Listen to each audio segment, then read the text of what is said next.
menyaksikan bersama perjalanan spiritual almarhum Bapak Haji Andi Darussalam Tabusalla ke Masjidil Haram, ke Masjidil Aqsa di Palestina.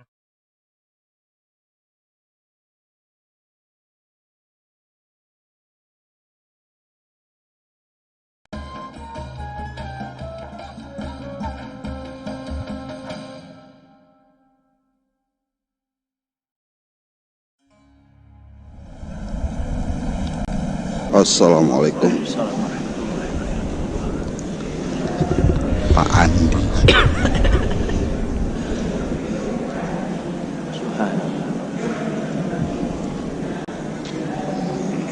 Gimana hari terakhir di sini gimana Pak? Baik. Apalagi kita kan meninggalkan Palestina Pak ya. Gimana kesan-kesannya Pak? Ya, kita melihat mengagumi kebesaran Allah dalam penyebaran syiar di sini kan, syiar Islam. Di sini awal munculnya syiar Islam ke seluruh penjuru dunia. Dari sini kita melihat turunan Nabi Ibrahim, Nabi Musa, Nabi Yakub, Nabi Yunus, semua ada di daerah Palestina. Sehingga kita bisa mengambil kesimpulan memang bahwa bagaimanapun juga seluruh umat Islam harus bersatu membebaskan Palestina dari penjajahan Zionis Israel ini kan. Kita harus bersama-sama bangkit bahwa Islam harus muncul di muka bumi ini. Kita tidak boleh membiarkan kebesaran Islam yang selama ini kita ini. Dan ini adalah satu bukti bagaimana kebesaran Islam, kebesaran Allah ya, mempertahankan Masjidil Aqsa di antara Zionis Israel ini. Kita tetap bisa melakukan ibadah bersama-sama di tempat yang mulia ini. Ini adalah masjid yang penuh dengan sejarah. Tentu bagaimana dalam surat Subhanallah ya, Subhanallazi biyadihi lailan minal masjidil harami ila masjidil aqsa barakna lahu. Yang dua masjid yang diberkahi oleh Allah Subhanahu wa taala gitu. Pak, mungkin terakhir ada saudara-saudara kita yang belum atau akan mau berkunjung ke sini. Sebenarnya di sini nggak, di Yerusalem sendiri kan aman-aman aja kan? Nggak ada masalah. Kita harus hakul yakin bahwa Masjidil Aqsa ini adalah salah satu masjid yang dilindungi oleh Allah Subhanahu. Diberikan jaminan oleh Allah Subhanahu wa taala bahwa umat Islam diberikan kebebasan. Kita melihat sendiri bagaimana sedihnya kita melihat rakyat Palestina gitu, dalam perjalanan ditutup oleh pintu-pintu oleh benteng-benteng mengatakan pemisahan. Tetapi Masjidil Aqsa di daerah tanah Palestina, di dalam penjajahan Zionis, kita tetap masih bisa menjalankan dan kita tidak pernah rasa takut kan? Karena takut kita hanya kepada Allah. Oke, Pak Andi, itu dulu. Ya, makasih. Terima kasih.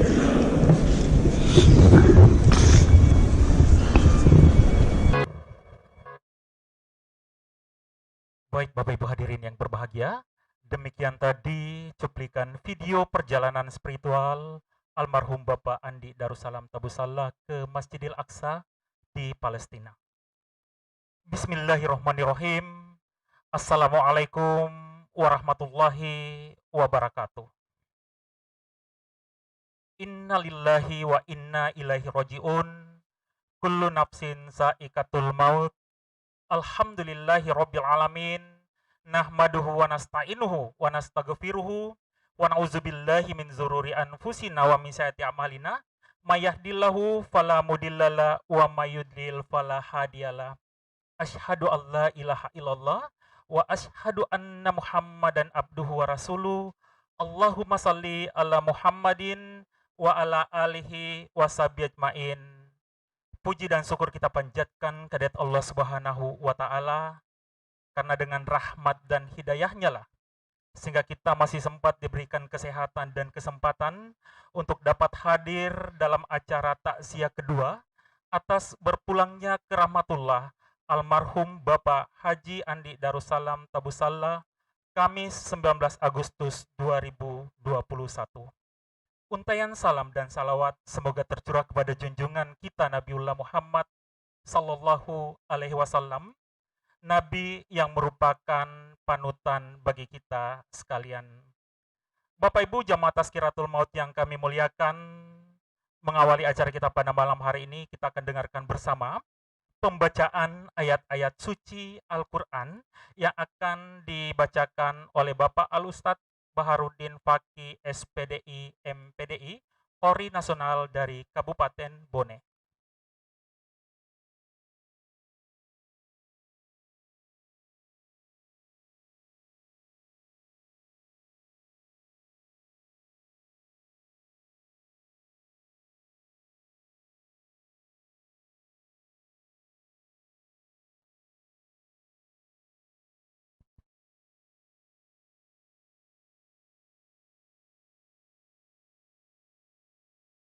Assalamualaikum warahmatullahi wabarakatuh.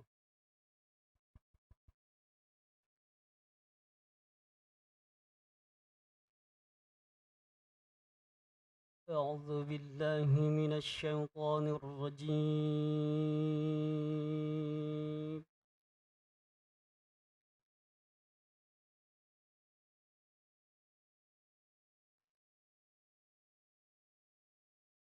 بسم الله الرحمن الرحيم.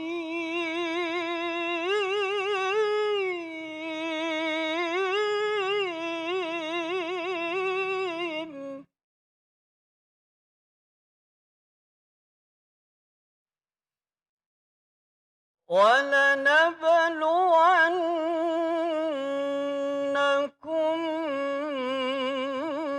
بشيء من الخوف والجوع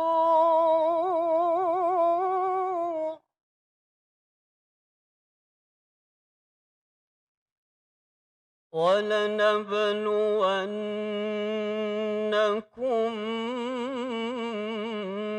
بشيء من الخوف والجوع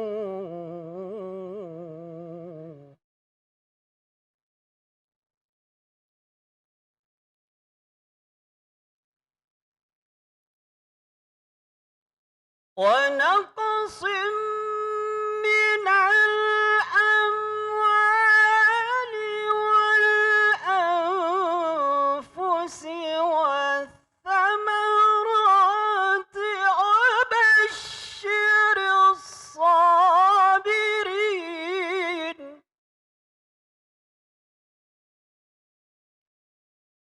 وبشر الصابرين الذين إذا أصابتهم مصيبة وبشر الصابرين الذين إذا أصابتهم مصيبة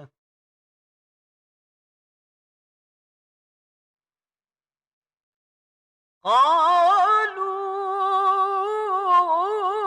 إنا لله وإنا إليه راجعون.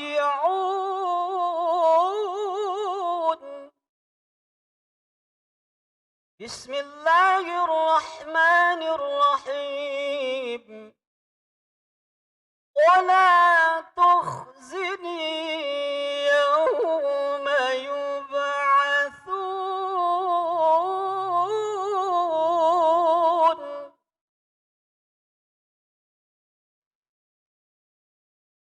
يوم لا ينفع مال ولا بنون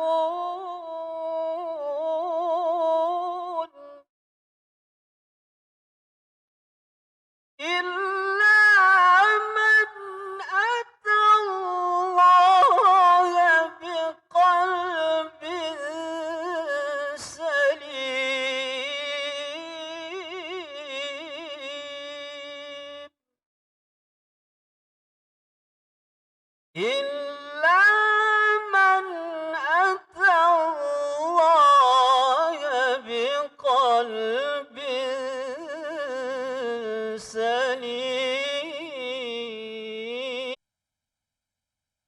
anak-anak, kepada anak-anak Lina, Isa, Nur,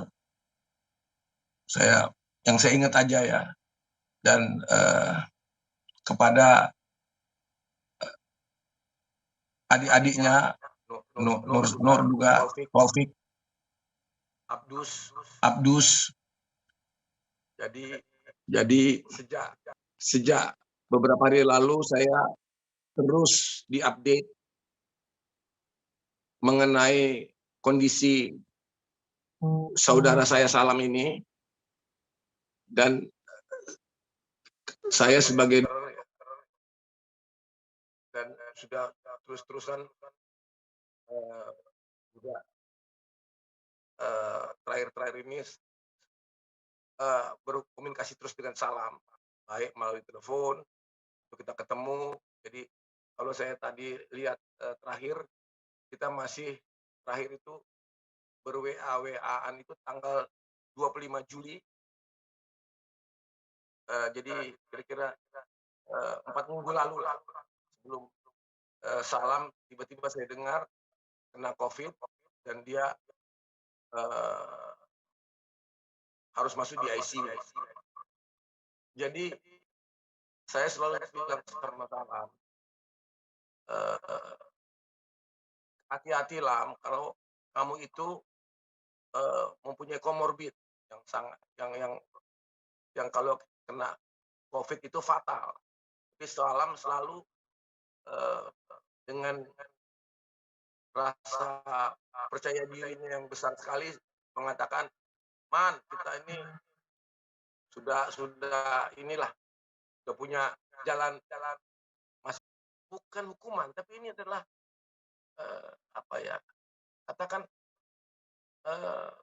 karena Tuhannya itu menyayangi dia, ingin melindungi dia dengan memberikan peringatan atau katakan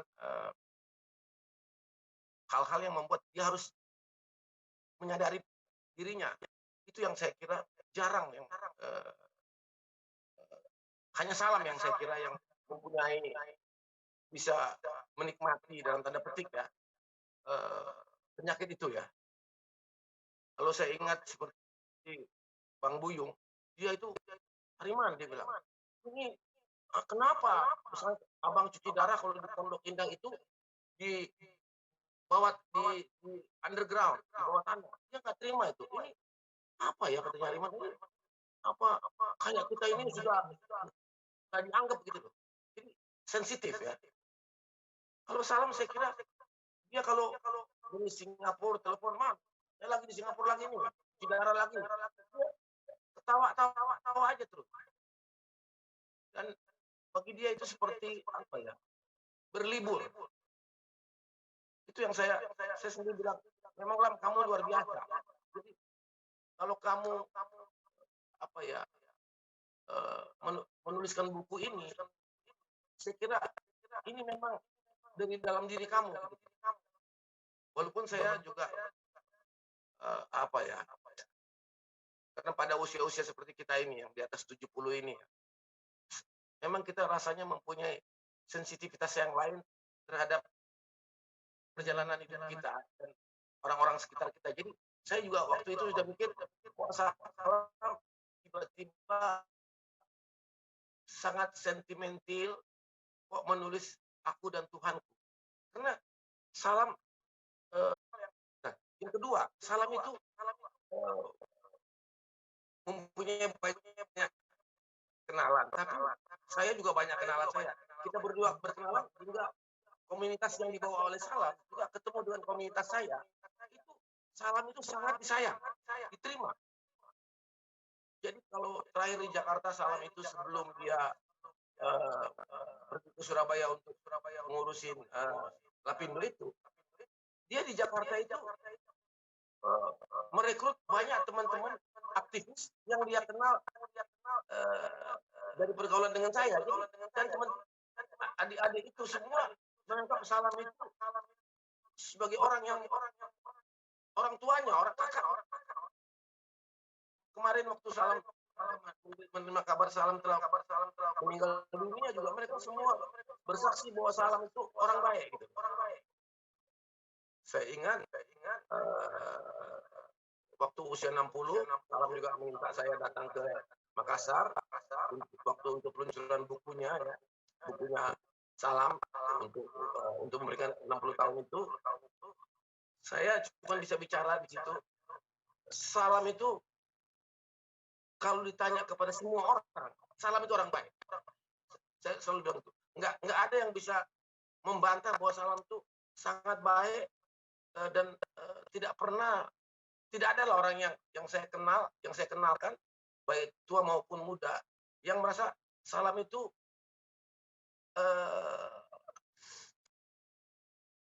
orang yang dia orang yang menyenangkan, itu intinya.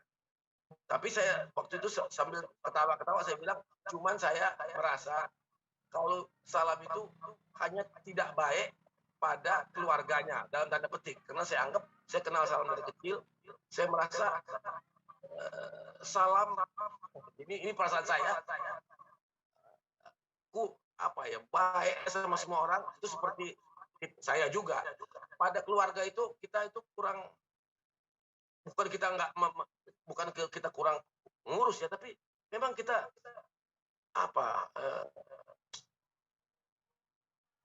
mempunyai kehidupan lain daripada itu yang saya bilang. Sebenarnya saya bilang sama salam, sebenarnya itulah konsekuensi sebenarnya orang seperti kita lama.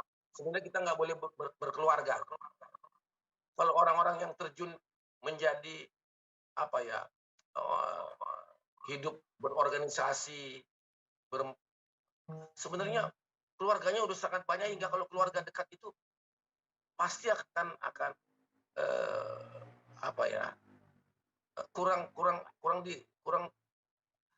Tapi sebaliknya saya tadi waktu diminta untuk bicara ini kan tadi siang-siang jam 3 sore lah saya ditelepon oleh Gampit, terus Lina bicara, terus Nana bicara, minta saya memberikan sambutan sama keluarga. Saya langsung bilang iya, saya tuh justru bingung dari kemarin itu saya mau bilang apa gitu loh, pada siapa. Kesedihan saya itu mengenai perginya saudara saya ini. Jadi waktu hari ini saya diminta memberikan sambutan, saya cuma bisa katakan kepada anak-anak, kepada Nana, kepada Ulang itu adalah ibunya anak-anaknya, ibunya dari Lina, Isa semua, karena saya ingat mereka dari kecil-kecil, karena saya sangat dekat lah sama keluarganya salam. Dan saya juga masih ingat saya mengantarkan Om Rifai ke Belanda, karena Om Rifai katanya waktu itu mertua salam, Pak Rifai katanya ada kanker, ternyata sampai di Belanda. Saya kenal sama dokter Unas itu, salah satu urolog yang top di Leiden. Dan waktu itu kita ke sana diperiksa, ternyata Om Rifai itu tidak benar, tidak terjangkit kanker lah, tidak, kankernya itu pemeriksaan di sana tidak ada kanker gitu loh. Jadi mereka, ya itu saya ingat terakhir ketemu Ulang dan itu. Jadi saya mau katakan begini sebagai kita kita harus percaya seperti salam katakan bahwa kita semua udah ada jalannya untuk keluar, untuk pergi dari dunia ini. Dan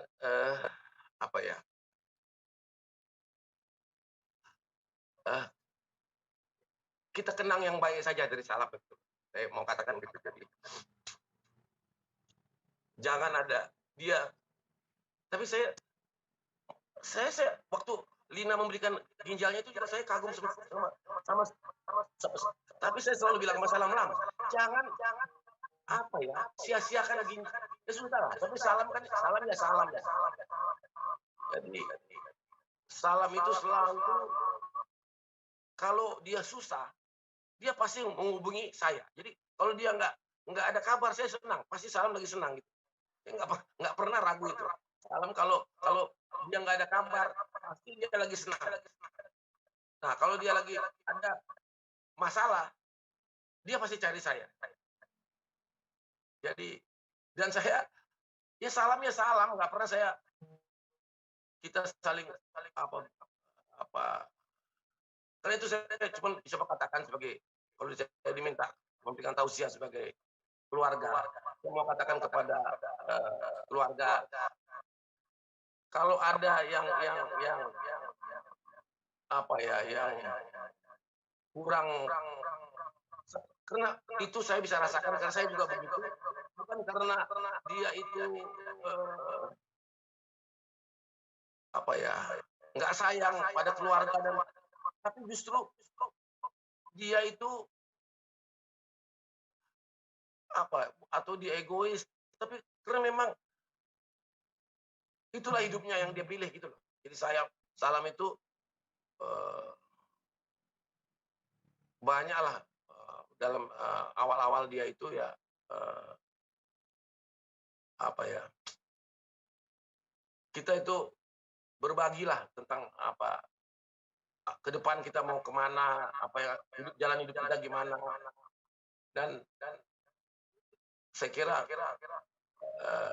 dari apa yang dicapai oleh Salam itu melebihi apa ya, saya kira Salam sendiri itu yang dia katakan tadi, itu bagi dia itu karunia dari Yang Maha Kuasa, bahwa dia bisa sampai kepada apa ya, kondisi yang seperti yang dia capai sekarang ini sampai dia meninggal dunia ini. Jadi saya masih ingat dan di situ dia, dan dalam hidup ini selalu yang dia ingat itu juga selain terakhir itu dia bicara mengenai Tommy duta besar kita yang di Singapura, itu dianggap oleh Salam adiknya, dan sampai terakhir tuh Tommy itu tetap dianggap oleh Salam itu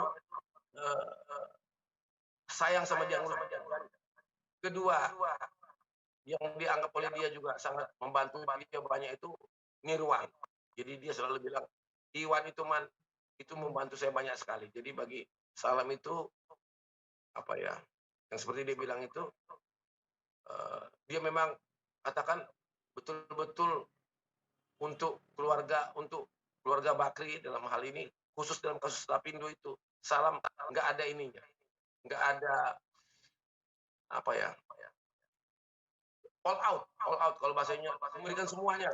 Baik itu saya kira kalau dari saya belum pernah, baru tadi lihat videonya itu yang dia katakan, dia minta selalu kepada Allah Subhanahu wa taala bahwa jangan dia apa ya, dipanggil sebelum kasus Lapindo selesai. Alhamdulillah semua itu rupanya sudah selesai lah. Jadi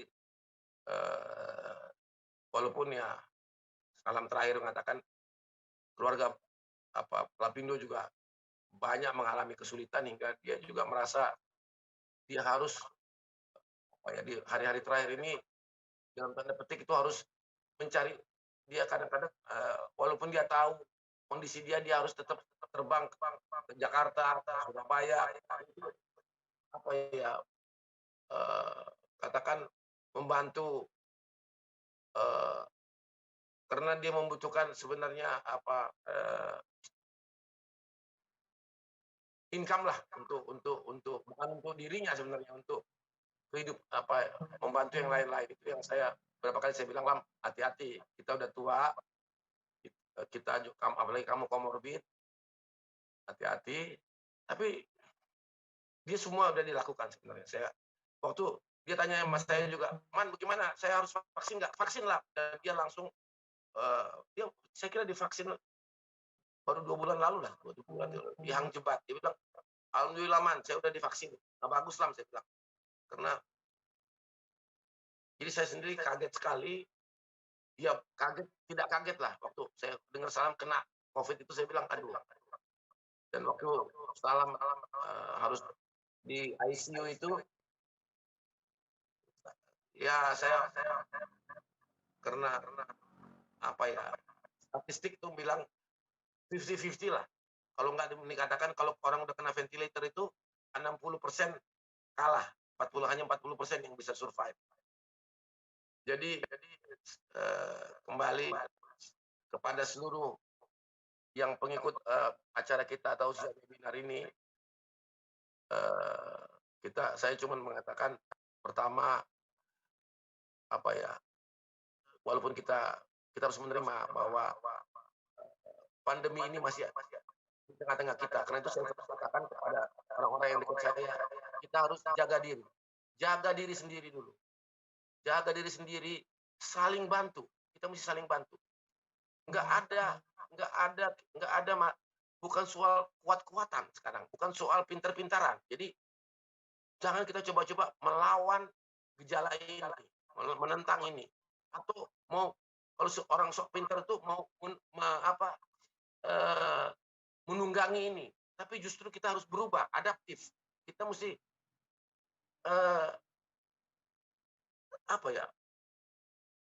ikut berubah secara arah yang bukan ke arah yang putus asa, tapi berubah untuk menerima bahwa memang situasi begini kita harus memanfaatkan keadaan yang ada, saling bantu dan banyak berdoa. Dan seperti acara yang kita harus melakukan tausiah melalui webinar ini, hal-hal seperti ini akan menjadi bagian hidup kita sehari-hari. Jadi saya bisa merasakan di lain kalau sebagai tambahan bagaimana anak-anak cucu-cucu saya sampai naik kelas itu nggak pernah masuk kelas gitu loh. Saya nggak bisa bayangin betapa kalau dibanding saya dulu sekolah, betapa banyaknya kesenangan yang hilang. Tapi moga-moga karena mereka juga sudah terbiasa, moga-moga menjadi hal yang kan tidak memberatkan mereka. Itu yang saya katakan tadi, adaptif gitu loh. Tapi untuk kita yang di atas 70 terutama, memang nggak kita bisa bayangkan lagi saya pernah saat ini seperti persis perasaan saya waktu ditahan dulu 3 tahunan ya, 3 tahun saya ditahan di penjara. Itu sekarang ini persis rasa saya seperti itu.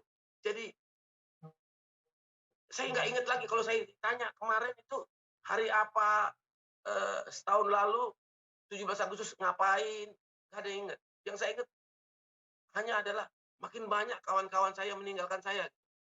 Banyak sekali. Saya kalau tidur itu sampai kok. Tapi kadang-kadang kita tahu dalam mimpi kita ketemu teman kita yang sebenarnya sudah nggak ada, tapi kok kita nggak takut lagi gitu loh. Itu yang saya bisa rasakan itu. Jadi bagi saya kembali untuk walaupun sedih, tapi saya tahu Salam juga pasti mempunyai perasaan seperti saya. Dia tahu sebenarnya apa yang dia hadapi. Dia menerima itu dan karena itu kembali saya cuma ingin mengulangi lagi kepada anak-anak, kepada Ulang dan yang lain-lain. Salam itu saya kalau saya nggak kuat agama, tapi saya mau katakan itu husnul khotimah gitu. Itu aja saya bilang. Jadi saya nggak ragukan itu gitu. Dengan segala banyak kekurangannya, tapi hatinya Salam itu saya kira baik nggak licik. Dia itu sebenarnya Salam itu dia murni lah, bukan murni bukan orang yang hipokrit itulah. Saya kira itu aja sambutan dari saya. Semoga kalau kurang lebihnya kalau ada yang saya karena tadi ya saya sendiri tidak menyangka ya bahwa pada akhirnya kita menjadi yang tertua sekarang ini. Jadi saya sekarang ini sama-sama Salam di atas 70 tahun ini. Saya waktu kita ingat kembali kita masih main-main 40 tahun lalu. Kita nggak pernah bayangin bahwa kita sampai umur 70-an. Saya kira itu ini saya terakhir. Jadi sekali lagi Terima kasih kepada dikasih kesempatan untuk menyambut ini, dan tadi sebagai sambutan dari keluarga, saya cuma ingin kembali mengatakan kepada keluarga bahwa kita harus terima apa yang dengan kepergian saudara kita ini, bapak kita, suami kita, kakek kita, tapi dengan hati lapang, semoga kita bisa, terutama pada anak-anak ini, kuat dikuatkan, tabah, dan bisa terus mengikuti jejaknya, bahwa berguna buat, kalau nggak bisa berguna buat masyarakat, berguna buat sekeliling kita lah. Itu aja dari saya. Itu aja. Waalaikumsalam warahmatullahi wabarakatuh. Waalaikumsalam warahmatullahi wabarakatuh. Bapak Ibu hadirin jamaah Tazkiratul Maut yang kami muliakan, selanjutnya kita dengarkan bersama ceramah takziah dan pembacaan doa yang akan disampaikan oleh Bapak Alustad Dr. Haji Usman Jasad SAG MPD. Dengan hormat disilakan.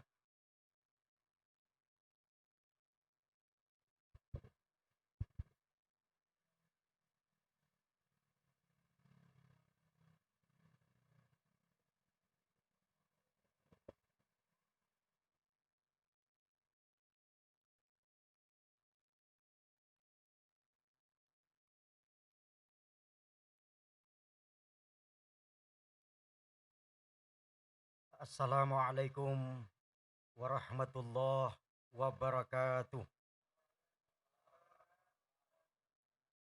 Alhamdulillahirabbil alamin, wassalatu wassalam ala asyrafil anbiya'i wal mursalin wa ala alihi wa sahbihi ajma'in, amma ba'd.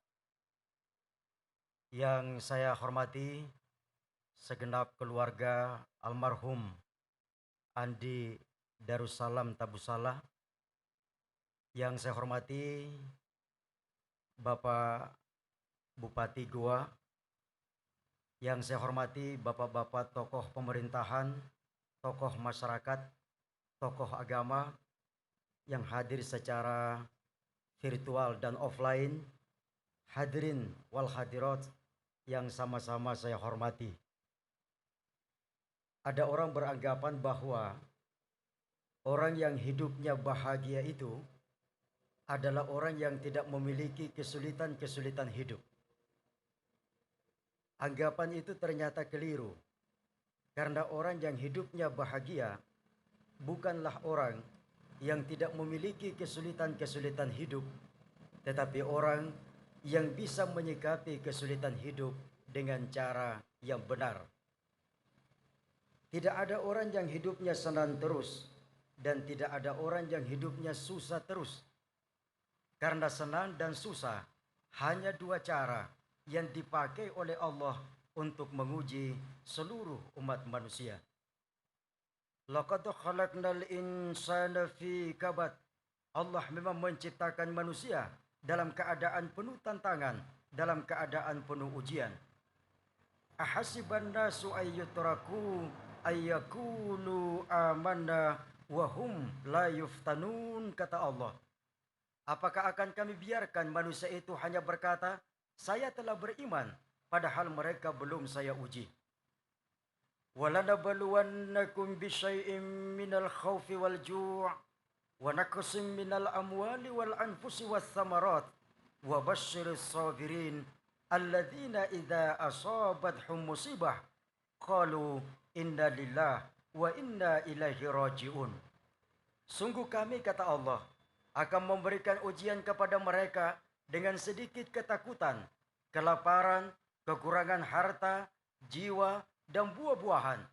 Dan berikanlah kabar gembira bagi orang-orang yang sabar, yaitu orang yang apabila ditimpa musibah mereka mengatakan, segalanya berasal dari Allah, segalanya akan kembali kepada Allah. Ada orang diuji oleh Allah, keluarganya baru wafat. Ada orang diuji oleh Allah, keluarganya baru melahirkan. Ada orang diuji oleh Allah dengan kesempitan. Ada orang diuji oleh Allah dengan kelapangan. Ada orang diuji oleh Allah dengan kekurangan harta. Ada orang diuji oleh Allah dengan kelebihan harta. Ada orang diuji oleh Allah dengan penyakit. Ada orang diuji oleh Allah dengan kesehatan. Semua adalah ujian. Dan ternyata lebih banyak orang lulus diuji dalam keadaan susah daripada lulus diuji dalam keadaan senang. Banyak orang ketika hidupnya susah dia ingat Allah, rajin ibadah, rajin solat.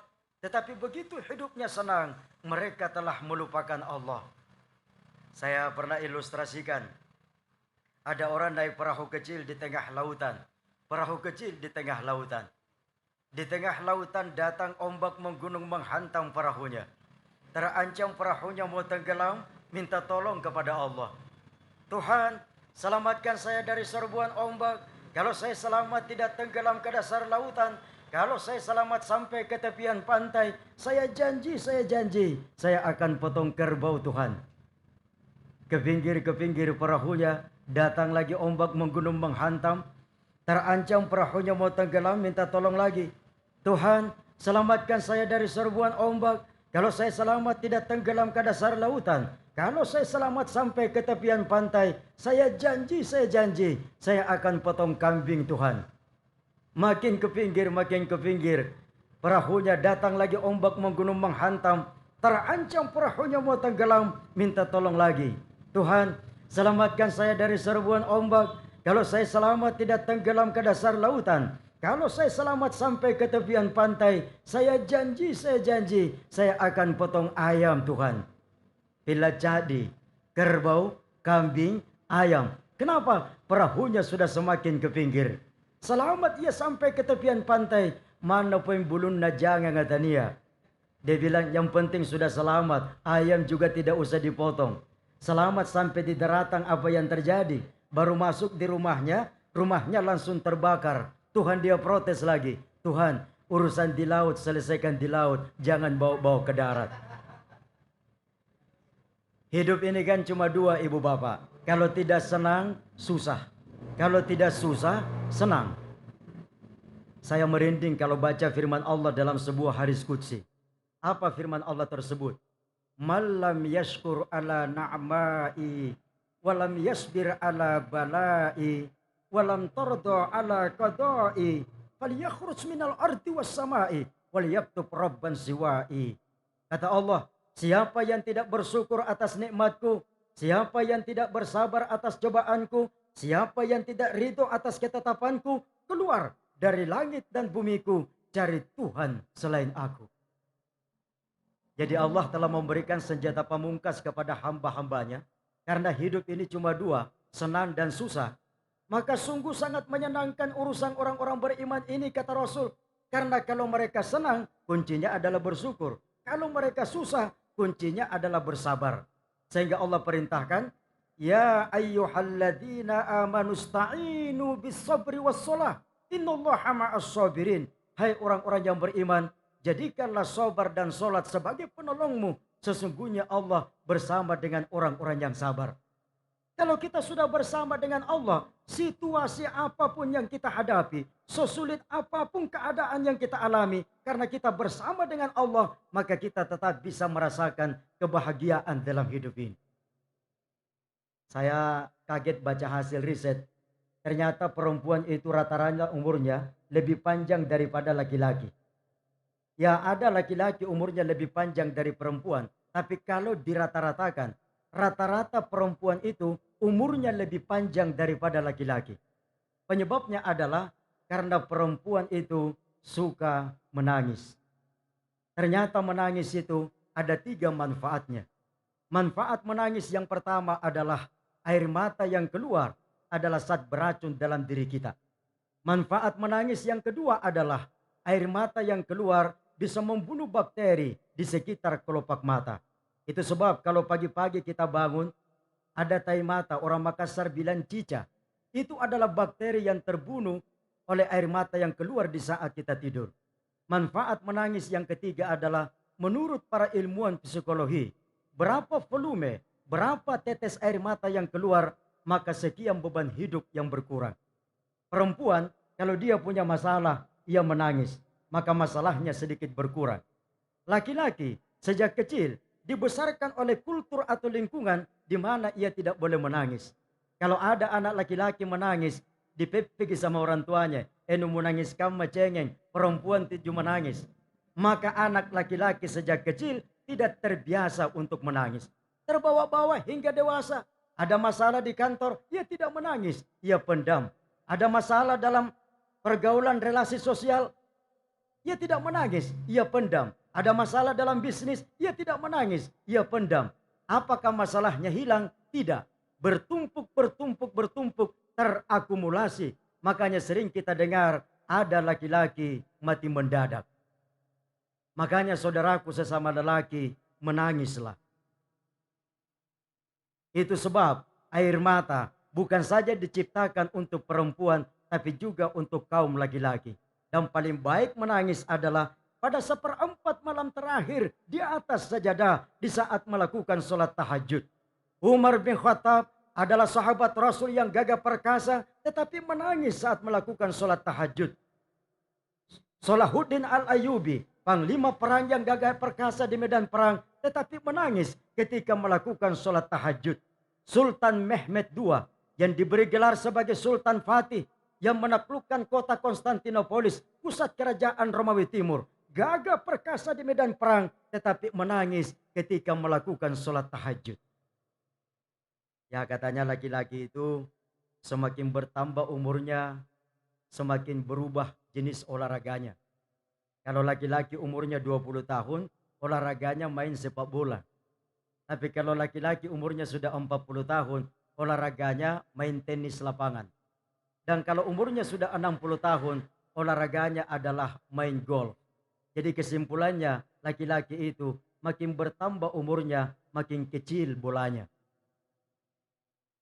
Dan biasanya bola itu makin kecil, makin liar dan sulit dikendalikan. Pulang ke rumahnya, dia bilang sama istrinya, Mama, saya mau minum kopi, mana gula? Dia bilang istrinya, ada jitu gula di dapur, Pak. Dia bilang, di mana? Dia bilang, itu yang di toples yang ada tulisannya garam. Dia bilang, kenapa isinya gula ditulis garam? Dia bilang, supaya tidak nak tahu kisemutka kalau isinya itu gula. Dia bilang, tak liwat-liwat na ini mama Dia bilang, istrinya, bapak itu yang tak liwat-liwat. Coba lihat itu handphone ta. Masa nomor teleponnya Jessica ditulis Junaid?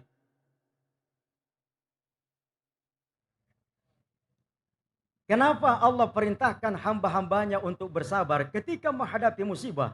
Karena ternyata pertama, orang yang sabar itu akan dikuatkan mentalnya oleh Allah. Orang yang sabar itu akan dikuatkan mentalnya oleh Allah. Seorang guru yang bijaksana sebelum memberikan ujian akhir kepada siswanya. Yang saya maksud adalah post-test ujian akhir, bukan pre-test ujian awal. Seorang guru yang bijaksana sebelum memberikan ujian akhir kepada siswanya, tentu ia mempersiapkan materi pelajaran yang terkait dengan ujian yang akan diberikan. Kalau ada seorang guru langsung memberikan ujian akhir, ia tidak mempersiapkan materi pelajaran sebelumnya, itu namanya guru yang tidak bijaksana. Kalau 40 siswanya tidak lulus, sebenarnya bukan 40, tapi 41. Siapa satunya? Guruna. Seorang guru yang bijaksana sebelum memberikan ujian akhir kepada siswanya, tentu ia mempersiapkan materi pelajaran yang terkait dengan ujian yang akan diberikan. Tapi guru yang bijaksana saja begitu, apalagi Allah yang maha bijaksana. Saya ulangi, guru saja manusia biasa yang bijaksana begitu, apalagi Allah zat yang maha bijaksana. Setiap Allah akan memberikan ujian kepada hambanya. Setiap Allah akan menurunkan kesulitan hidup kepada hambanya. Setiap Allah akan memberikan musibah kepada hambanya. Allah telah mempersiapkan hamba tersebut agar ia sanggup untuk menerima ujian dan cobaan yang akan diberikan. Jadi kalau menghadapi musibah, jangan lalu sampai keluar kata-kata dari mulutnya, beratnya ini ujian, saya tidak sanggup memikulnya. Itu tidak mungkin terjadi. Allah tidak mungkin memberikan beban kepada seorang hamba yang di luar daripada kemampuan hamba tersebut.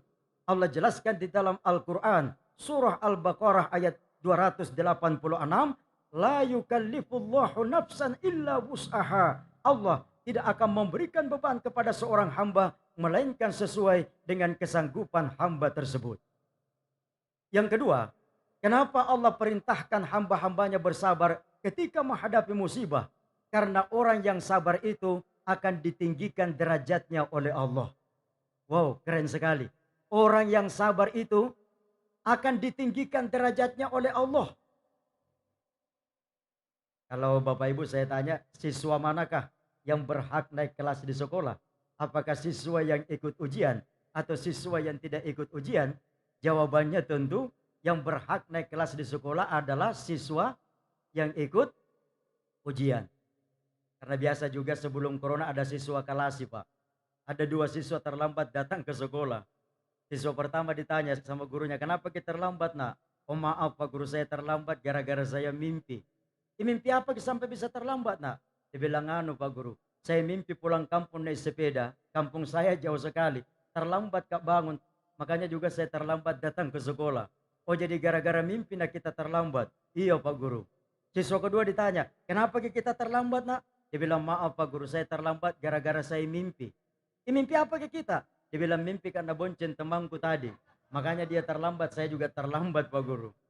Ya biasalah sebelum corona itu Pak, kalau tahun ajaran baru, para siswa itu kan diminta memperkenalkan nama dan hobinya. Kata Pak Guru, siswa yang pertama di belakang, perkenalkan nama dan hobimu. Oh berdiri, nama saya Pak Baharudin. Apa hobimu Bahar? Hobi saya adalah memancing di kali setiap hari sambil melihat pelangi. Wow, keren sekali. Hobimu memancing di kali sambil melihat pelangi. Oke, tidak apa-apa. Siswa kedua perkenalkan nama. Oh berdiri, nama saya Abdul Qadir. Apa hobimu Qadir? Hobi saya adalah jogging di pinggir kali setiap hari sambil melihat pelangi. Oh suka lihat pelangi juga. Oke, siswa yang ketiga perkenalkan nama. Oh berdiri, nama saya Pak Sulaiman. Apa hobimu Sulaiman? Hobi saya adalah makan rujak di pinggir kali sambil melihat pelangi. Weh, kalian bertiga satu geng ya suka lihat pelangi. Oke, tidak apa-apa. Sekarang siswa yang paling cantik atau siswa yang tidak ikut ujian, jawabannya tentu yang berhak naik kelas di sekolah adalah siswa yang ikut ujian. Setuju Ibu Bapak? Jadi kalau dalam hidup ini kita diuji oleh Allah dengan kesulitan-kesulitan hidup, kalau kita bisa bersabar, itu tandanya kita akan naik kelas. Tidak disebut seseorang sebagai pelaut yang handal kalau ia tidak pernah melewati ombak yang besar. Tidak disebut seseorang sebagai pendaki gunung yang hebat kalau tidak pernah melewati terjalnya lereng gunung. Itu pentingnya mengapa kita perlu bersabar, karena Allah juga ternyata menciptakan segala sesuatu itu serba berpasang-pasangan. Tapi Bapak Ibu, kalau hidup pasangannya apa? Mati. Kalau siang pasangannya apa? Malam. Kalau laki-laki pasangannya apa? Perempuan. Kalau masalah pasangannya apa? Ya tepat sekali. Pasangannya adalah solusi atau jalan keluar. Jadi tidak ada masalah yang tidak ada jalan keluarnya. Allah jelaskan di dalam Al-Quran. Wa min kulli syai'in khalaqna zawjain la'allakum tadhakkarun. Allah menciptakan segala sesuatu serba berpasang-pasangan. Ada hidup, ada mati. Ada siang, ada malam. Ada laki-laki, ada perempuan. Ada masalah, pasti ada jalan keluarnya. Dan ternyata Ibu Bapak, fondasi kebahagiaan itu adalah takwa. Itu sebabnya Allah berfirman, wattaqullah la'allakum tuflihun.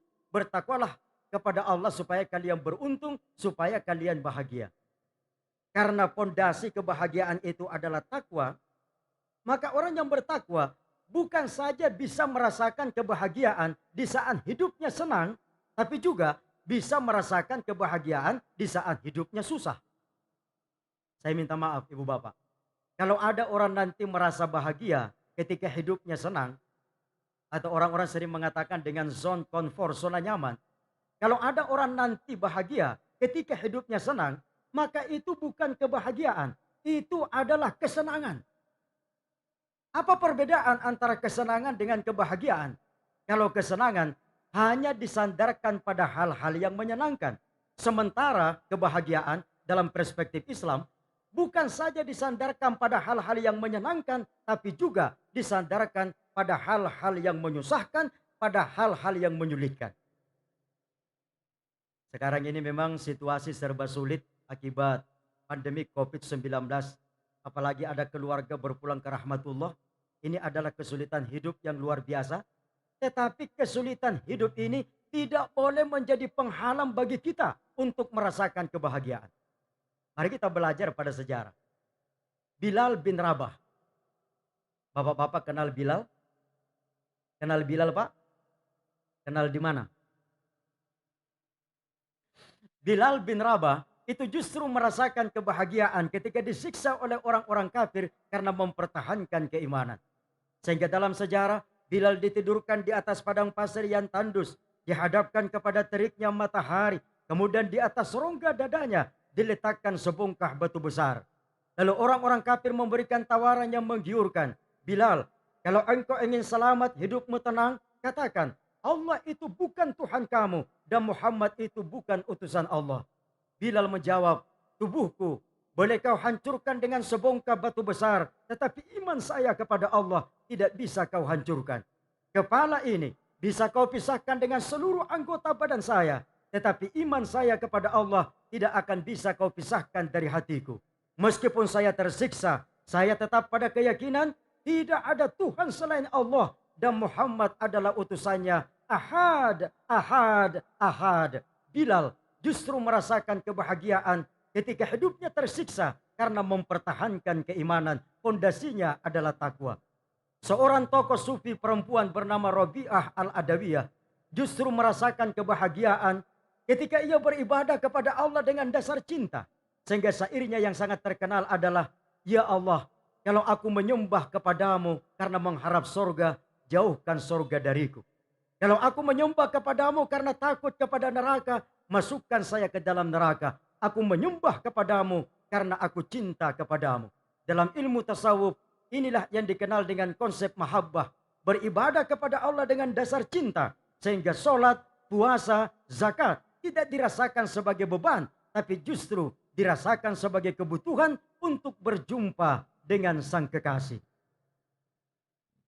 Saya sedikit mengetahui bahwa almarhum Andi Darussalam Tabusallah semasa hidupnya begitu banyak memberikan manfaat bantuan kepada orang lain. Bahkan Pak Hariman Siregar tadi memberikan testimoni, kadang-kadang keluarganya sendiri dia lupakan demi untuk melakukan kegiatan-kegiatan untuk membantu orang lain. Dan kebetulan juga nama beliau luar biasa, Darussalam, Kampung Keselamatan. Dengan demikian semoga dengan nama almarhum betul-betul Allah memberikan kampung keselamatan berupa alam kubur yang disinari dan dirahmati oleh Allah. Amin. Semoga dengan sesuai dengan namanya almarhum dikumpulkan bersama dengan orang-orang yang soleh. Amin ya rabbal alamin, dan dimasukkan ke dalam surga. Andi Darussalam Tabusallah, nama yang sungguh sangat luar biasa. Ini pentingnya kita berikan nama-nama yang islami kepada anak kita. Boleh kasih nama-nama lain. Ada seorang anak bapaknya Jawa, ibunya Makassar. Kata bapaknya, ini anak harus diberikan nama Jawa supaya kelihatan Jawanya. Kata ibunya, tidak. Ini anak harus diberikan nama Makassar supaya kelihatan Makassarnya. Kata suaminya, kita negara Bhinneka Tunggal Ika. Perlu persatuan dan kesatuan antar suku. Bagus anak kita kalau lahir, sepotong namanya Makassar, sepotong namanya Jawa. Anaknya lahir dengan bangga dia kasih nama Sangkala Hartono. Ya betawa Sangkalanya itu Makassar, Hartononya itu Jawa. Pernah ada kejadian Pak. Sepasang suami istri rumahnya dimasuki perampok. Itu suami istri mau dibunuh sama perampok. Yang pertama yang mau dibunuh istrinya. Sambil menodongkan pistol di kepala istri tuan rumah itu, perampoknya berkata, saya itu setiap mau bunuh orang, selalu saya mau tahu siapa nama orang yang saya bunuh. Siapa namamu? Sambil gemetar istri tuan rumah itu menjawab, nama saya Nurjannah. Perampoknya kaget, kebetulan sama dengan nama ibu kandung saya. Saya tidak mungkin membunuh orang yang namanya sama dengan ibu kandung saya. Selamat itu istrinya Bu, gara-gara namanya Nurjannah. Itu bagusnya kalau Nurjannah namanya orang. Giliran suaminya mau dibunuh sama perampok. Kalau kamu, siapa namamu? Sambil gemetar suaminya menjawab, sebenarnya nama saya Sangkala. Tapi orang-orang sering juga memanggil saya Nurjannah. Nah bilang perampoknya, tidak mungkin namamu Sangkala dipanggil Nurjannah. Ini pala ulun. Ada yang di atas makamnya dari Rabi'ah al-Adawiyah. Siapa beliau? Tentu saja Rasulullah Sallallahu Alaihi Wasallam yang begitu bahagianya sampai Nabi bersabda, baiti jannati, rumah tanggaku laksana surga bagiku. Bisa kita bayangkan bagaimana itu bahagianya Rasul sampai beliau berkata, rumah tanggaku laksana surga bagiku. Padahal Rasul faktanya tidur di atas pelepah daun korma. Pagi-pagi kalau bangun membekas di pelipi beliau. Kadang-kadang Rasul 3 hari tidak makan sampai perutnya diganjal dengan batu. Tetapi beliau sanggup berkata, baiti jannati, rumah tanggaku laksana surga bagiku. Ini semakin membuktikan bahwa orang yang bertakwa bukan saja bisa merasakan kebahagiaan di saat hidupnya senang, tapi juga bisa merasakan kebahagiaan di saat hidupnya susah, termasuk menghadapi kesulitan-kesulitan hidup akibat virus corona. Makanya itu, ibu-ibu, halo ibu-ibu, kalau cari calon suami untuk anak-anak carilah calon suami yang berkepribadian. Calon suami berkepribadian itu artinya punya rumah pribadi, kendaraan pribadi. Begitu juga kalau cari calon istri untuk anak-anak jangan hanya melihat calon istri itu karena cantiknya saja. Karena kecantikan itu bukan jaminan. Yang bisa jadi jaminan adalah sertifikat dan BPKB. Dan ternyata tidak semua perempuan itu mandiri. Ada juga yang BRI, BNI, BCA, Sulselbar, dan Bambang lainnya. Kriteria utama cari calon suami dan calon istri adalah karena takwanya. Yang ketiga, yang terakhir. Kenapa Allah perintahkan hamba-hambanya untuk bersabar ketika menghadapi musibah? Karena orang yang bersabar itu akan diberikan kemudahan sesudah kesulitannya. Dalam flyer di media sosial sering sekali saya menulis, Allah memberimu kesulitan karena Allah akan memberimu kemudahan. Ini bukan kata-kata mutiara untuk menghibur mereka yang sedang berduka. Ini adalah ketetapan Allah bahwa sesudah kesulitan ada kemudahan.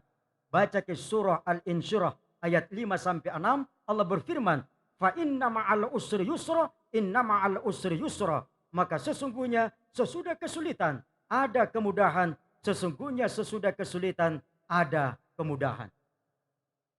Saya memberikan pandangan kemarin kepada adik-adik mahasiswa bahwa salah satu cara untuk meningkatkan imunitas sekarang, karena faktanya memang virus corona ini ada, kita harus tetap waspada, memakai masker, jaga jarak, rajin cuci tangan, hindari kerumunan. Kita juga harus mengisi pikiran kita dengan pikiran-pikiran yang baik. Kita harus mengisi pikiran-pikiran kita dengan pikiran-pikiran yang positif. Saya masih teringat sambutan Bapak Bupati pada satu momen bersama dengan beliau bahwa berpikir saja yang baik-baik. Karena kalau pikiran kita negatif itu bisa menurunkan imun tubuh kita. Izinkan saya menegaskannya secara ilmiah. Mohon izin saya selingi sedikit. Dalam hukum vibrasi, di mana orang juga sering menyebutnya dengan the law of attraction atau LOA, hukum tarik-menarik, disebutkan bahwa apa yang ada di dalam otak, pikiran, itu bisa diperbesar oleh jantung 5.000 kali. Jadi kalau yang ada di pikiran kita adalah sesuatu yang positif, ingat Allah, semakin bertakwa, makin bahagia, akan diperbesar oleh jantung kita sehingga imun tubuh kita bisa meningkat. Sehingga ada yang pernah mengusulkan, sebaiknya itu rumah sakit, kalau bisa diganti saja namanya menjadi rumah sehat. Karena mungkin orang cuma setengah sakit, baru masuk ke halamannya, dia baca papan info di depan, rumah sakit. Oh, ini memang tempatnya orang sakit. Terekam di dalam otaknya, diperbesar oleh jantungnya, betul-betul jadi sakit. Dan ternyata rumah sakit dalam bahasa Arab, luruskan kalau saya keliru, bahasa Arabnya rumah sakit adalah mustashfa. Artinya tempat kesehatan. Dalam bahasa Inggrisnya rumah sakit adalah hospital, rumah kedamaian. Salah satu artinya adalah rumah kedamaian. Jadi dalam bahasa Arab, mustashfa, rumah kesehatan. Dalam bahasa Inggris, hospital, rumah kedamaian. Kateman tonjing karena rumah sakit. Saya kaget sekali baca hasil riset dari Harvard University. Luruskan kalau saya keliru. Orang yang merokok tidak disertai dengan pikiran, rokok berbahaya. Rata-rata umurnya lebih panjang daripada orang yang merokok disertai dengan pikiran, rokok berbahaya. Analisisnya adalah, Kalau orang merokok disertai pikiran rokok berbahaya, ada 2 zat beracun yang mengenai dirinya. Zat beracun yang pertama adalah atantumi, nikotin yang bersumber dari tembakau. Zat beracun yang kedua adalah pikiran tentang rokok berbahaya. Makanya ada orang, tipsnya wahai para ahli hisab, kalau terpaksa harus merokok, merokoklah tanpa ada pikiran bahwa rokok berbahaya. Makanya ada orang merokok tidak mati-mati sampai sekarang, Pak. Bahkan ada di kampung, kalau runa tambah kotong kan jadi gulung. Umurnya sampai 100 tahun. Ada orang perokok tidak mati-mati karena pada saat dia merokok natin tulus, tidak ada beban. Nah parumbu nyemai kaluru dan segamma. Tapi itu ranking ketiga. Ranking ketiga. Mau kita tahu ranking pertamanya? Ranking pertamanya adalah tidak merokok dan berpikiran positif. Karena ada perokok dia tulis statusnya di Facebook. Sejak saya membaca buku tentang bahaya merokok, maka mulai hari ini saya putuskan untuk berhenti membaca buku itu. Bukan atau mau kemari kaluru ternyata berhenti membaca buku itu. Tak rokok-rokok batir dokter kak, kutananya dokter kak. Tiran tahu makia kaluru nak kita rokok-rokok kaman nih. Dibilang saya sudah 40 tahun merokok dok. Kata dokternya sayang sekali. Sekiranya uang pembeli rokokmu kamu tabung, maka selama 40 tahun itu tabunganmu sudah bisa dipakai membangun hotel. Dasar perokok dia bertanya, dokter merokok tidak? Oh saya tidak merokok kan saya dokter. Berapa mi hotel sudah kita bangun pak dokter? Kemarin tonyo itu dibabalik kaluru, kemarin tonyo dibangun hotel. Itu perlunya kita memperbaiki pikiran-pikiran kita, berbaik sangka kepada Allah. Hidup susah itu memang sangat tidak menyenangkan. Sangat tidak menyenangkan hidup susah itu. Saya cuma ingin mengingatkan firman Allah dalam surah Al-Baqarah ayat 216. Wa asa an takrahu syai'aw wa huwa khairul lakum. Wa asa an tuhibbu syai'aw wa huwa syarrul lakum. Wallahu ya'lamu wa antum la ta'lamun. Boleh jadi kata Allah, kamu tidak menyukai sesuatu padahal itu baik bagimu. Boleh jadi juga kata Allah, kamu menyukai sesuatu padahal itu tidak baik bagimu. Allah Maha tahu, kalian tidak tahu apa-apa. Karena itu menghadapi musibah, kipatanya kita lasat ya Allah Ta'ala, gantungkan hidup kita kepada Allah sambil berucap, Inna lillah wa inna ilaihi raji'un. Segalanya berasal dari Allah, segalanya akan kembali kepada Allah. Ini saja yang saya sampaikan pada malam hari ini, semoga ada manfaatnya. Terima kasih perhatian semua, Bapak Ibu, baik yang hadir secara virtual maupun yang offline. Dan oleh MC tadi saya diberikan amanah untuk memimpin doa. Mari kita bersama-sama memanjatkan doa. Bismillahirrahmanirrahim. Alhamdulillahilladzi hadana lil iman wa zayyanahu fi qulubina wa karraha ilaina al-kufra wal fusuqa wal isyan. Asyhadu an la ilaha illallah wahdahu la syarika lah, lahul mulku wa lahul hamd, yahyi wa yumit wa huwa ala kulli syai'in qadir. Wa asyhadu anna Muhammadan abduhu wa rasuluhul mab'uts rahmatan lil alamin. Allahumma salli wa sallim ala nabiyyina Muhammad wa ala alihi wa sahbihi ajmain. Ya Allah, ya Tuhan kami, pada malam hari ini kami melangsungkan takziah atas berpulangnya ke rahmatullah hambamu almarhum Andi Darussalam Tabusalam. Kami memohon kepadamu ya Allah, ampuni segala dosa dan kesalahan almarhum. Jadikanlah segala aktivitasnya di dunia bernilai ibadah yang Engkau terima ya Allah. Kepada keluarga yang ditinggalkan, berikan kekuatan iman, ketabahan dan kesabaran untuk menerima ujian dan cobaan ini. Lapangkanlah kubur almarhum, berikanlah cahaya kepada almarhum, berikan keselamatan di alam kubur dan di akhirat nanti. Ya Allah, ya Tuhan kami, kepada segenap jamaah yang hadir pada malam hari ini, kami memohon kepadamu, jadikanlah hati-hati kami sebagai hati yang senantiasa ingat kepada kematian. Berikan kekuatan lahir dan batin kepada kami ya Allah, untuk mempersiapkan bekal berupa amal ibadah, amal soleh, amal kebajikan dalam menghadapi kematian itu. Ya Allah, ampuni segala dosa dan kesalahan kami. Ampuni sekotor apapun diri-diri kami.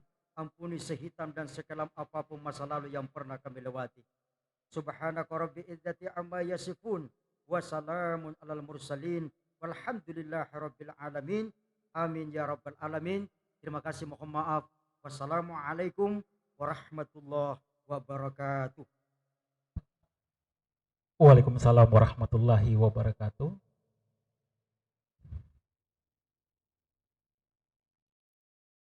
Bapak Ibu hadirin jamaah takziah yang kami muliakan, selanjutnya kita ikuti bersama sepatah kata dari keluarga, teman dan sahabat almarhum Bapak Andi Darussalam Tabusalla yang tersambung secara virtual. Sepatah kata mewakili keluarga, teman dan sahabat ini akan dipandu oleh Sisi Darussalam, anak dari almarhum.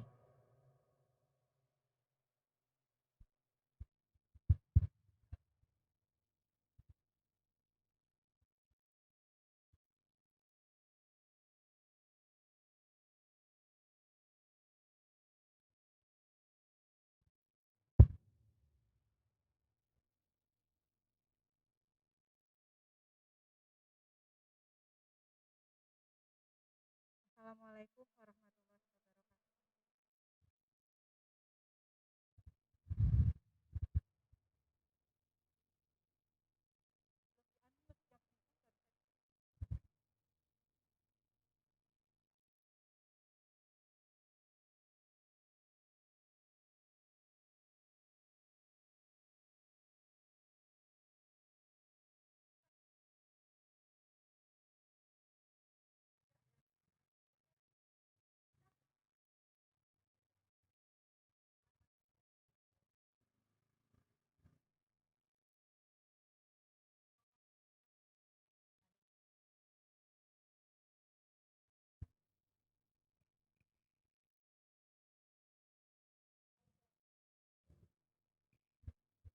Bismillahirrahmanirrahim. Assalamualaikum warahmatullahi wabarakatuh. Terima kasih kepada sahabat keluarga yang telah hadir di acara Zoom virtual untuk Bapak kami tercinta, Bapak Andi Darussalam Tabusalla.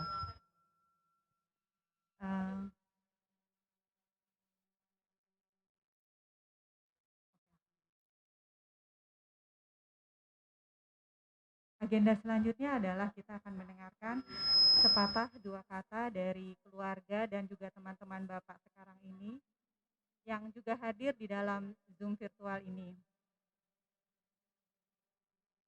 Pertama-tama sepatah dua kata ini dan juga ucapan terima kasih yang akan diberikan oleh kakak kami yang kebetulan juga tidak bisa hadir pada saat ini di Makassar, yaitu Moisah Darussalam. Untuk waktu kami persilahkan Moisah.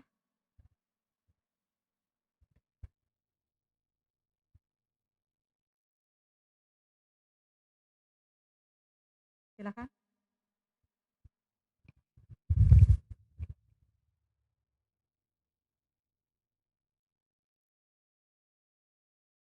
Assalamualaikum. Pertama saya mau mengucapkan terima kasih sedalam-dalamnya.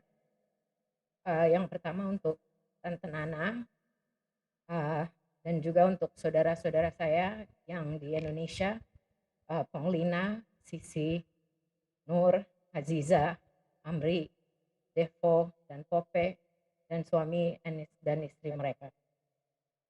Terima kasih yang sedalam-dalamnya karena saya di Amerika dan tidak bisa pulang pada saat ini. Terima kasih untuk jagain Bapak dan selalu aktif saya. Yang kedua, terima kasih untuk doa-doa dan kata-kata dan messages juga untuk dari semua keluarga dan teman-teman dari beberapa minggu sebelum ini. My sisters asked me untuk share a few words, so I thought aku akan share some good and funny story, maybe, so that way we don't get too sad. Untuk yang kenal sama Bapak, pasti tahu bahwa Bapak itu susah untuk kontrol tempernya, you know. Sering kayak nggak bisa gitu kalau udah mulai jengkel langsung jerit-jerit kayak anak kecil, lost tantrum. Menakutkan waktu saya masih kecil, tapi setelah saya dewasa kalau dia mulai jerit-jerit biasanya saya langsung like that, you know, karena saya bilang no, maybe orang lain nggak apa-apa kalau you jerit-jerit to them, but to me you cannot. Tapi pernah waktu itu once di Singapura di rumah sakit, saya nggak ingat kita lagi diskusi apa, dia nggak setuju dan langsung jerit-jerit, so I went like this. Dia tetap jerit-jerit, so I went like this, I closed my ears. Terus masih jerit-jerit, akhirnya saya bangun. Dan saya bilang, oke, I'm leaving ya, saya keluar, tapi akan baru balik kalau udah tantrumnya udah tenang. Otherwise saya nggak mau stay di kamar. Terus dia 15-20 menit kemudian dia tag saya, oke balik, sorry. Saya masuk balik kamar di rumah sakit, of course dia udah cengengesan, as you think you guys know how he was, terus only bilang sorry. And saya ingetin lagi, one, nggak bisa ke saya kayak gitu, nggak bisa. Dan kedua, semestinya tuh nggak kayak begitu. It's not nice. So that's one of my favorite stories, I think, tentang Bapak. Yang kedua, Bapak bertahun-tahun itu berusaha sekali untuk dapat di-approve untuk ikutin Facebook sama Instagram account saya. Tapi nggak pernah saya approve karena because ya, Bapak itu kepo ya, banyak komentarnya, banyak pertanyaannya, saya nggak mau. Tapi akhirnya tahun lalu karena pandemik saya mulai banyak masak dan saya bikin account yang public. Tadinya saya nggak tahu ini siapa yang komentar-komentar terus. Baru saya ingat, baru saya tanya adik-adik my sisters, ini si Bapak ya. Every day, every comment, every masakan dia selalu wah bagus sekali, enak sekali. Ini saya bisa. Ini kayaknya bagus, tapi jangan pakai kambing. Or pokoknya dia kritikus. Terakhir dia actually request again for approval for my personal account waktu baru masuk rumah sakit terakhir ini.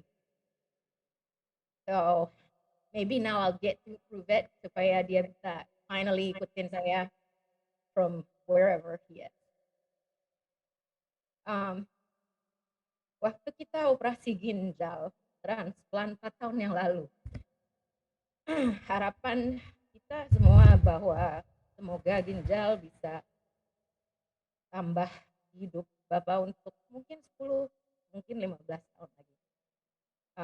Kita decided karena Bapak tahu saya big fans of tennis,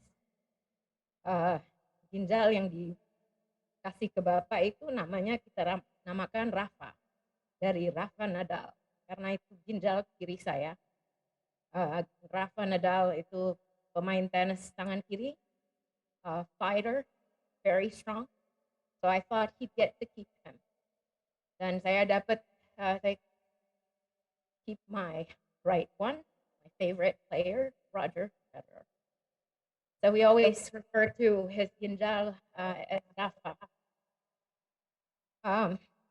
Tapi of course with COVID, unfortunately kita gak dapat 10 tahun. Tapi semoga harapan saya 4 tahun, the last 4 years, semoga at least Bapak enjoy hidupnya a little bit more. Mungkin bisa lebih traveling, nggak harus cuci darah, dan nggak keluar masuk rumah sakit. Dan waktu kemarin di pemakaman saya juga pikir at least Rafa is with him even now. Jadi Bapak nggak sendiri. So, those are my stories. Tolong maafin kalau Bapak banyak salahnya. Tolong maafin. Semoga ingat yang baik-baik dan yang nggak terlalu baik semoga bisa dilucu-lucukan.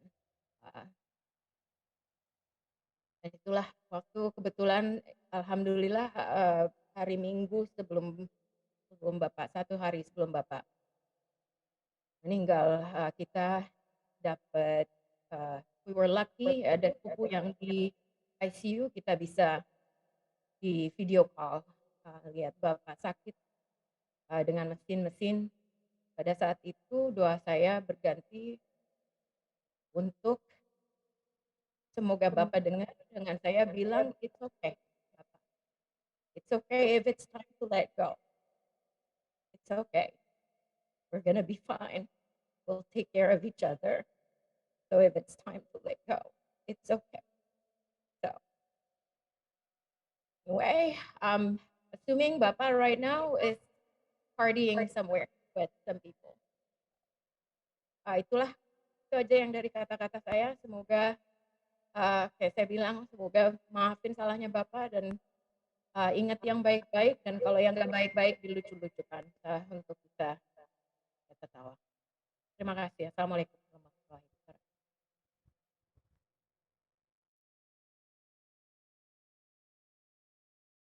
Waalaikumsalam warahmatullahi wabarakatuh. Bang Isa, terima kasih, dan insya Allah kita akan bertemu segera dan kita bisa kembali ke Makassar bersama untuk berdoa di pemakaman Bapak. Insya Allah pun. Saat ini juga hadir keluarga Bapak, adik-adik Bapak yang di Filipina, dan juga ada Mami Winnie, istri dari ayah Bapak tercinta yaitu almarhum Andi Tabusala. Saya persilahkan Tante Winnie atau Mami Winnie yang biasa Bapak panggil terakhir-akhir ini untuk bisa mengucapkan sepatah dua kata. Untuk admin bisa tolong di-unmute untuk keluarga di Filipina. Terima kasih. Namanya Philippine Family Tabusala.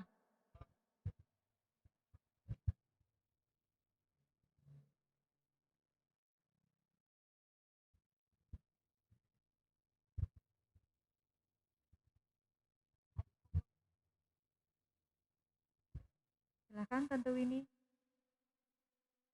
Saya bisa dengar ya? Bisa. Oke. Saya minta maaf, bahasa saya kurang bagus. So, can I say it in English? Okay. So saya ingat the first time I met Mas Darus. I used to call him Mas Darus. Tahun 87, 88. That's when I married their father, Andi, yung almarhum Andi Tabusala. So honestly, I was afraid of him because he looked very strict. And every time we would see each other, he would always tell me, take care of my papa, okay? Take care of my papa. That's what he always said to me. So, but in time, I realized that he just looked very serious face. I think because he has so much responsibilities. Yes, he is very strict and disciplined, but we all know that he has a soft heart, kind-hearted, baik hati, cepat menangis. I am so happy, grateful that he had chance to visit us here in Philippines with Kakanana 2 years ago. We get to spend time together, and I get to know him well too. So just like his father, he is very generous and loving. He took care of everyone. He loves helping people, and they both love music. So Mas Darus, Andi Darussalam, my son, thank you for your love and care to your siblings, sa mga adik-adik, the whole family. You are always loved and never forgotten. May your soul rest in peace. Amen. Assalamualaikum warahmatullahi wabarakatuh. Waalaikumsalam warahmatullahi wabarakatuh. Thank you so much. Thank you so much Tante Winnie, Faisal dan Raisa. It's so sad that last year we cannot be together for our grandpa, and then today kita berkumpul lagi dan we cannot see each other, but I know for sure inshallah we can see each other again. Oke, selanjutnya akan kita lanjutkan sambutan atau beberapa patah kata dari perwakilan adik-adik Bapak yang tercinta yang juga tidak bisa hadir di sini, tapi kita tahu for sure doanya tidak pernah lepas dari hari pertama Bapak sakit, dan yang akan diwakilkan oleh Om Abdus yaitu Andi Abdussalam Tabusala. Om Abdus, kita persilahkan Farid Tabusala.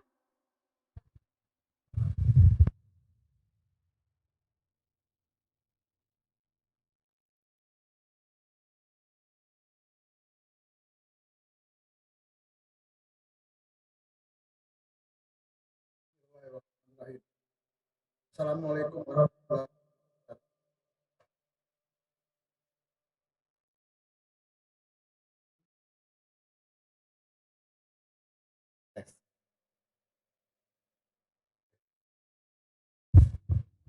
Assalamualaikum warahmatullahi wabarakatuh. Bismillahirrahmanirrahim. Saya Abdus, adik ke-8 dari 12 bersaudara almarhum Adi Darussalam, yang kami panggil Mas Darus.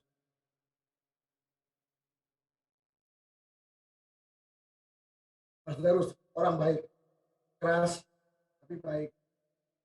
Semua keluarga ditolong dan dibantu apapun kesusahannya. Saya ingat terakhir sama Mas Darus almarhum 2 bulan yang lalu waktu acara cucu saya dengan Kak Nana. Dia besit. Kami bercanda, ketawa dengan harian, dan kami sempat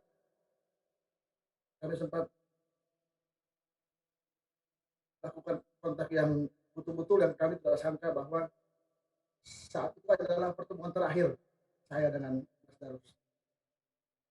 Untuk itu saya tidak panjang-panjang. Saya atas nama pribadi dan seluruh adik dari Mas Darus memohon maaf yang sebesar-besarnya. Dibuat kami itu maaf terutama kepada Kak Nana dan keluarga Bapak Haji Yasin Limpo yang bertahun-tahun merawat Mas Darus sampai pada saat usia. Kami mohon dimaafkan juga semua kesalahannya Kak Nana, mohon keikhlasannya. Dan juga kami mohon maaf kepada keluarga mertua saya Haji Ali Ahmad Rifai almarhum, terutama pengulang. Maafkan ya buangnya Mas Darus. Insyaallah Mas Darus orang baik buat juga untuk anak-anak Rina, Isa, Sisi, Asisa, Nur, Amri, Devo, Pope, dan seluruh cucu-cucu. Doakan Bapak, insya Allah Bapak husnul khotimah. Bapak orang baik, dan Bapak banyak membantu. Saya juga berterima kasih dengan Mas Darus. 2 anak saya menikah, dua-duanya Mas Darus jadi saksi dengan ikhlas. Semoga Mas Darus, anak-anak saya yang Mas Darus jadi saksi, Mas Darus bisa lihat nanti kebahagiaannya. Mas Darus juga sempat melihat Raiyah yang Mas Darus akrab di Singapura. Sekali lagi kami ucapkan terima kasih, mohon maaf lahir batin, maafkan kakak saya Mas Darus, dan kepada keluarga yang ada di Makassar, yang ada di Asia ini, maafkan kakak saya. Demikian dari saya atas nama pribadi dan atas nama keluarga. Assalamualaikum warahmatullahi wabarakatuh. Waalaikumsalam warahmatullahi wabarakatuh. Terima kasih Om Abdus, Tante Mila, Om Nur, Tante Alia, Om Taufik, dan juga Om Wahyu yang selalu setia untuk mendoakan Bapak walaupun tidak berada di sini. Selanjutnya adalah keluarga besar Haji Mataliti, yaitu sepupu-sepupu Bapak yang akan diwakilkan oleh Bapak Haji Falah Kamarudin Jafar. Om Falah bisa dipersilakan. Admin.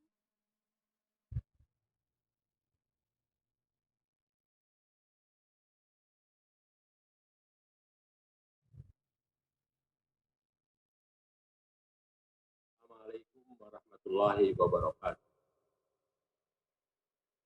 Alhamdulillahirabbil alamin. Wassalatu wassalamu ala asrafil anbiya'i wal mursalin Sayyidina Muhammad wa wa ala alihi washabbihi ajmain. Amma ba'd. Pertama-tama perkenankanlah saya dapat memperkenalkan diri saya. Nama saya Falah Kamarudin Jakar. Saya adalah putra ketiga dari almarhum Haji Kamarudin Jafar dan almarhumah Hajjah Rabiah binti Mataliti. Saya adalah saudara sepupu, jatuhnya adik dengan almarhum Haji Andi Darussalam Abu Salam. Putra pertama dari almarhum Haji Andi Abu Salam dan almarhumah Hajjah Siti Maryam binti Mataliti. Jadi kepada saudara semuanya pasti juga sudah mengetahui bahwa almarhumah ibu saya adalah adik kandung dari almarhumah ibunda dari almarhum Haji Andi Abu Salam. Jadi pada malam hari ini saya akan mewakili atas nama keluarga besar dari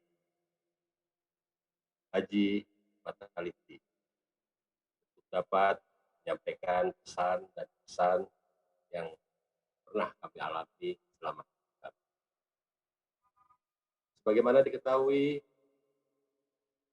saya dan keluarga dari almarhum sejak kecil kami semuanya berada di kota Surabaya. Sejak kecil kami semuanya sudah dididik oleh nenek kita semuanya sama-sama berangkat beribadah, berangkat dari saat asar bersama dengan nenek itu, bersama dengan Mas Darussalam, juga dengan saudara-saudara sepupu yang lain. Kita semuanya diajak untuk beribadah Masjid Mujahidin Perak sampai dengan pada Isya kita pulang bersama-sama. Jadi pada malam hari ini saya akan menyampaikan pengalaman cerita kecil masa kami kecil di Surabaya. Bagaimana diketahui kita semuanya pada waktu masih kecil, cucu-cucu dari Haji Mataliti semuanya berdomisili di Surabaya. Pada waktu itu saya sangat terkesan sekali dengan Mas Salam. Di dahulu kita semuanya memanggilnya adalah Mas Salam atau Daeng Salam.